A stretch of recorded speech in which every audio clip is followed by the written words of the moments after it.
연전연승을 이어가고 있는 한국 방산업계에 있어 또 하나의 놀라운 소식이 전해졌습니다. 바로 3조 원에 달하는 K2 전차 수출을 성공한 것인데요. 루마니아에서 한국 K2 전차를 강력하게 요구했다고 합니다. 루마니아 국방장관이 직접 K2 전차를 보고 엄지를 치켜둘 정도로 만족감을 표현했다고 하는데요. 승승장구하는 한국방산이 이룬 업적과 현재 진행형인 인기에 대해 지금부터 자세하게 설명해 드리겠습니다.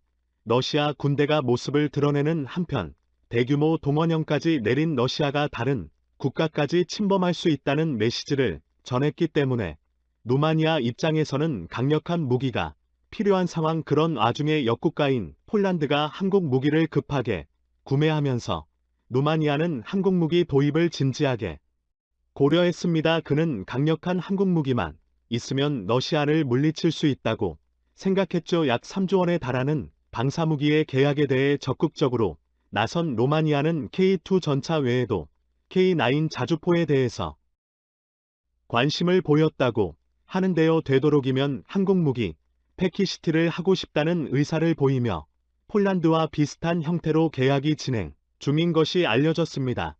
한국 무기에 대한 대단한 신뢰를 보인 곳이라 할 수 있는데요. 여러 가지 요소가 있지만 패키지대를 통해 가수의 무기를 싼값에 빠르게 수입할 수 있다는 장점이 루마니아 입장에서 계약을 서두른 이유라 할 수 있는데요. 게다가 인접국가인 폴란드와 슬로바키아 역시 한국 무기 수입을 원하며 향후 부품 수입과 기술 이전 논의가 진행될 경우 이들 국가와 협력해 부품 수급 및 정비에 있어 규모의 경제를 누릴 수 있다는 점 역시 주요했다는 분석도 나오는데요. 폴란드로 시작된 방사 능력이 도미노 효과를 일으켜 주변 국가에도 퍼지면서 국가 무기를 구입하는 것보다 한국 무기를 구입하는 것이 더 이득이라는 결론이 나온 것입니다. 현지 생산 공장 및 협력에 있어서 같은 무기 체계를 공유하는 국가들의 경우 부지 선정에 있어서 여러 곳을 염두하고 공장 설립에 추진할 수 있기에 한국 방산기업들 입장에서도 더욱 유리한 조건이 아닐 수 없습니다. EU 국가인 독일 네오파르트 전차 도입을 생각해도 됐지만 루마니아 입장에서 한국 무기를 선택한 것은 바로 빠른 생산에 있는데요. 현재 동원령을 내리며 빠른 수의 군인 확정을 목표로 한 러시아가 무슨 짓을 저지될 수 있을지 모르기 때문에 루마니아 입장에서는 전차 수입을 마냥 기다릴 수 없는 상황입니다. 그렇게 가성비 면에서 전 세계 최고를 자랑하고 납기일 완벽 준수와 기술 이전에 있어 완벽한 이전을 자랑하는 대한민국 무기를 루마니아 입장에서는 거부할 이유가 없던 것이죠. 하지만 모든 정권이 완벽해 보인 K2 전차 도입에 있어 루마니아는 상당한 고민을 해야 했다고 합니다. 특히 기존 전차들이 소련제라는 점이 큰 고민이었다고 하죠. 루마니아의 현재 주력 전차는 구소련 시절 제작된 T-55M 전차입니다. 1세대 전차이니 전차는 소련을 포함해 동의로 권에서는 베스트셀러 제품으로 큰 인기를 누린 제품입니다. 전면 장갑 200mm, 주포 주경 100mm, 최대 속도 48km/h, 용이하다는 특징을 지니고 있습니다. 전면 장갑 역시 현재 기준으로도 포탄을 튕겨내거나 막아낼 수 있을 정도로 비교적 높은 방어력을 가진 제품인데요. 무엇보다 적은 엔진 출력으로도 상당한 기동성을 갖춘 제품이라는 점이 전차가 동부권에서 인기를 누리게 한 이유였습니다. 루마니아 역시 구소련 제품인 T-55M을 도입했죠. 그러나 갈수록 문제점이 발견되면서 루마니아 입장에서는 T-55M 제품을 대체할 새 전체 사업이 시급해졌습니다. T-55는 명중률 차원에서 최악의 물건이었던 것인데요. 1000m 이상만 떨어져도 명중률이 급격히 떨어지는 모습을 보이며 전차로서 결격 세우가 분명한 제품이었던 것이죠. 게다가 방어력을 높이면서 낮추는 최악의 시술을 저지른 것인데요. 장갑을 증가하면서 전체적인 최적을 감소시킨 것입니다. 차내 여유 용적이 극단적으로 감소한 덕분에 운영하는 사수들은 T-55에 좋은 신뢰에서 고통을 받아야 했죠. 게다가 최적이 줄어들면서 보조무장과 기타 무장을 갖출 수 없게 되면서 드론이 날아다니는 현대전에서 아무런 쓸모를 보일 수 없는 물건이 되었습니다. 결국 루마니아는 신사업을 통해 점차 수입을 고민했습니다. 이때 루마니아는 빠른 배치와 적응을 위해 소련제 기자인과 무기체계를 계승한 러시아산 무기를 고려했다고 합니다.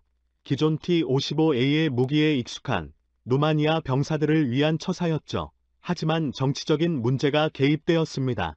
러시아와 루마니아는 오랜 앙금을 지닌 국가로 루마니아 입장에서는 러시아 무기를 받는 것은 적의 무기를 수입하는 것이기에 탐탁치 않아 있습니다. 과거 로마니아 왕국의 영토였던 몰도바를 러시아 제국이 강제로 병합해 몰드바가 루마니아로부터 떨어져 나갔던 적이 있습니다. 이 사실에 항상 분노한 루마니아인들은 러시아를 경운시했는데요.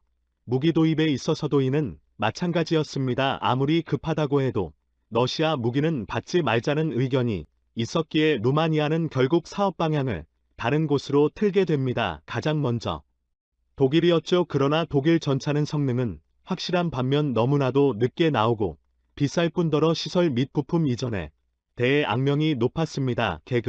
루마니아는 독일 전차를 포기해야 했는데요. 그 순간 운명처럼 다가온 국가가 바로 대한민국이었다고 합니다. 너무나도 루마니아 조건에 딱 들어맞는 조건을 갖춘 대한민국의 루마니아는 계약을 거절할 이유가 없었죠. 폴란드의 K2 전차 납품을 위해 일정을 서두르고 있던 현대로템은 루마니아 계약 체결까지 이어지면서 더욱 바쁜 나날을 보내며 일정 맞추는 일이 시급해졌습니다. 폴란드가 1차 물량 시기라 앞당기자고 제안하며 빠른 전차 수입을 원하는 한편 루마니아도 폴란드 이전과 더불어 루마니아도 빠른 물량을 받을 수 있게 조치해달라는 부탁을 하면서 현대로템무향에 끊임없이 구애하는 상황 덕분에 현대로 경력직과 신규 직원 채용에 나서는 모습을 보였습니다. 올해 상반기 250명 채용에 이어 하반기에도 엄청난 채용을 계획하는 등 이수는 충당하기 위해 인력 모집에 열을 올리고 있죠. 그러나 현재 충원되는 1년만으로 감당하기 어려울 전망인데요. 이미 슬로바키아에서도 K2 전차에 대한 논의가 있는 한편 리투아니아에서도 빌리우스 세메스카 국방부 차관이 신범철 국방부 차원과 만난 자리에서 방산 수입 논의를 했다고 합니다.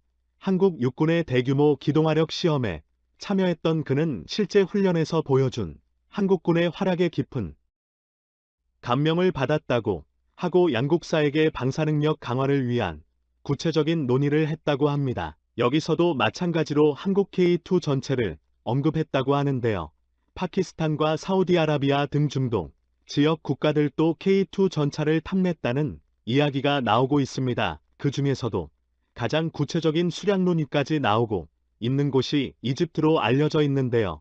이미 작년 2021년 이집트 방산 전시회 기간에 K9 자주포는 물론 K2 전차에 관해 공동 생산과 기술 협의에 대해 논의하면서 한국 전체 수입에 굉장한 열애를 보여준 바 있었는데요. 엘디바 원전 사업과 관련 이집트가 성의를 보여주면서 한국 역시 이집트에게 큰 선물을 할 것이라는 분석이 지배적입니다. 특히 이집트 한국건설 및 각종 건설 사업에 한국이 잇따라 수주를 성공하는 성과를 거두는 등 이집트 한국 관계가 공고한 상황. 현재 수준으로는 퍽도 없을 정도로 K2 전체 수출에 있어 한국이 부하가 걸리지 않을까 걱정될 정도인데요.